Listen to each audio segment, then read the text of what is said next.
Hi friends, అందరికీ నమస్కారం. Welcome to my channel.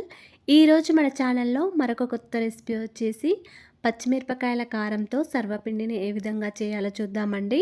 సర్వపిండిని మనం దాదాపు ఎండు కారం వేసి చేసుకుంటూ ఉంటాం, కానీ ఈ విధంగా పచ్చిమిర్చి కారంతో చేస్తే చాలా టేస్టీగా ఉంటుందండి. పైన క్రిస్పీగా, లోపల మెత్తగా, క్రంచీగా చాలా బాగుంటుంది. ఈ విధంగా ఒక 2 కప్పుల బియ్యపిండితో ఉదయం బ్రేక్ఫాస్ట్లోనైనా లేదా ఈవినింగ్ స్నాక్స్కైనా ఈ విధంగా చేసుకొని తినేయొచ్చండి.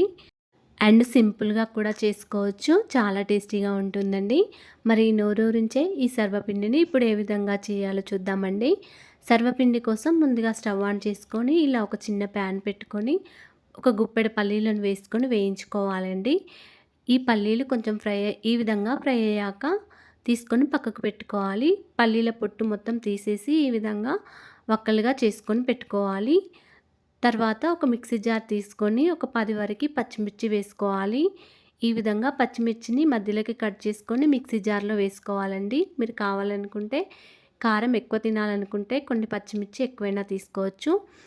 దీనిలో ఒక 10 వరకు వెల్లుల్లి వేసుకోండి. అదేవిధంగా ఒక 2 టీ స్పూన్ల జీలకర్రను కూడా వేసుకోవాలి. జీలకర్ర, వెల్లుల్లి, పచ్చిమిర్చిని కూడా ఈ విధంగా వేసుకొని ఒకసారి మిక్సీ జార్లో మెత్తగా గ్రైండ్ చేసుకోండి. ఈ విధంగా మెత్తగా కాకుండా మరి బరకగా కాకుండా వీడియోలో చూపించిన విధంగా గ్రైండ్ చేసుకొని పక్కకు పెట్టుకోండి. ఇప్పుడు ఇలాంటి ఒక బేషన్ తీసుకొని ఒక 2 కప్పుల వరకు బియ్యపిండిని తీసుకోండి. బియ్యపిండి వేసుకున్నాక ఇప్పుడు మనం గ్రైండ్ చేసుకొని పెట్టుకున్న పచ్చిమిర్చి కారంను వేసుకోండి. అదేవిధంగా పల్లీలను కూడా వేసుకోండి. పొట్టు తీసిన పల్లీలను కూడా ఈ విధంగా వేసుకోండి. మనం సర్వపిండిని చేయడానికి ముందుగానే ఒక పావుగంట ముందు ఇలా ఒక 3 టీ స్పూన్ల శనగపప్పును తీసుకొని ఒక పావుగంట వరకు నానబెట్టుకొని ఉంచుకోవాలి. ఇప్పుడు ఈ నానబెట్టిన శనగపప్పును కూడా ఇందులో పిండిలో వేసుకోవాలి. ఈ విధంగా శనగపప్పు వేస్తే చాలా టేస్టీగా ఉంటుందండి.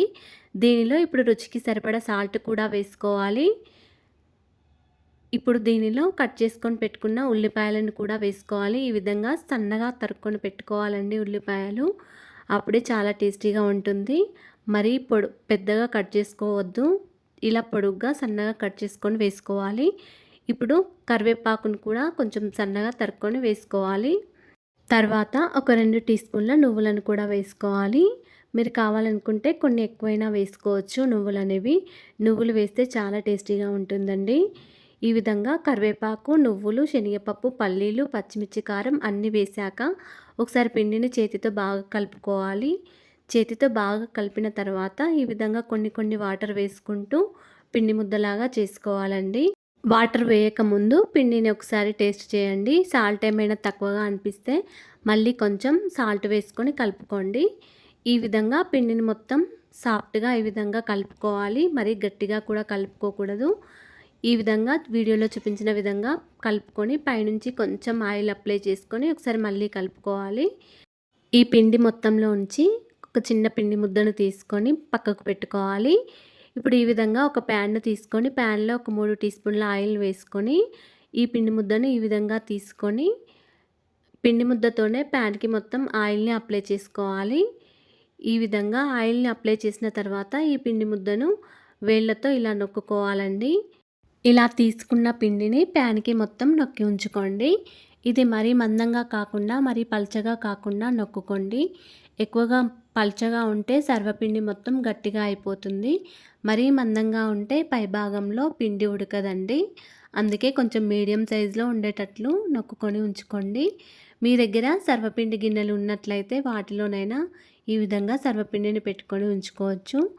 దీనిలో ఏమైనా పిండి ఎక్కువైనట్టు అనిపిస్తే కొంచెం పిండిని తీసేసి మళ్ళీ ప్యాన్కి ఈ విధంగా ఒత్తుకోండి. మీకేమైనా పిండిని తక్కువగా అనిపించినా కూడా మళ్ళీ పిండిని తీసుకొని ప్యాన్కి మొత్తం వచ్చేటట్టు నొక్కుకొని ఉంచుకోండి. ఈ విధంగా మధ్యలో అన్ని రంధ్రాలు చేసుకొని ఉంచుకోండి. ఈ విధంగా రంధ్రాలు చేయడం ద్వారా మనకు సర్వపిండి అనేది కరెక్ట్గా కాలిందో లేదో అనేది తెలుస్తుందండి. ఇప్పుడు ఇంకొక ప్యాన్ని కూడా తీసుకొని ఈ విధంగా పిండిని మొత్తం నొక్కుకున్నాను. దీనికి కూడా మధ్యలో హోల్ చేసి పెట్టుకున్నాను. ఇప్పుడు స్టవ్ ఆన్ చేసుకొని స్టవ్ మీద మనం ఫస్ట్ పెట్టుకున్న సర్వపిండిని ప్యాన్ని పెట్టుకొని ఈ విధంగా మూత పెట్టుకొని ఉంచుకోవాలి. ఒక 5 మినిట్స్ తర్వాత మూత తీసి కాలిందో లేదో చూసుకోవాలండి. ఈ స్టవ్‌ని సిమ్‌లో పెట్టుకొని దగ్గరే ఉండి కాల్చుకోవాలి. 5 మినిట్స్‌కి ఒకసారి మూత తీసుకుంటూ కాలిందో లేదో చూసుకొని ఉంచుకోవాలండి. లేకపోతే సర్వపిండి మొత్తం మాడిపోతుంది. ఈ విధంగా మనం హోల్స్‌ని చేయడం ద్వారా మధ్యలో కాలిందో లేదో అనేది ఈజీగా తెలుస్తుందండి. చూడండి ఫ్రెండ్స్, మనకి ఈజీగా కాలినట్టు తెలుస్తుంది. ఈ విధంగా కొంచెం కాలిన తర్వాత సైడ్‌లకి కాలలేదు. సైడ్‌లకు కాలాలంటే అటు ఇటు ప్యాన్‌ను తిప్పుకొని ఉంచుకోండి. స్టవ్‌ని సిమ్‌లో పెట్టుకొని ప్యాన్‌ని అటు ఇటు తిప్పుకుంటూ సైడ్‌లకు కూడా కాల్చుకోండి. ఈ విధంగా కాలిన తర్వాత గరిటెతో ఒకసారి తిప్పుకొని ఇలా వేసుకోండి. చూడండి ఫ్రెండ్స్, ఎంత చక్కగా కాలిపోయిందో చూస్తుంటేనే తినాలనిపిస్తుంది. చాలా క్రంచీగా, యమ్మీగా చాలా బావుందండి. ఈ విధంగా మీరు కూడా ఒక 2 కప్పుల బియ్యపు పిండితో, పచ్చిమిరపకాయల కారంతో ఈ విధంగా సర్వపిండిని చేసుకొని తినేయండి. చాలా టేస్టీగా ఉంటుంది. ఇంట్లో వాళ్ళందరూ కూడా చాలా ఇష్టంగా తింటారు.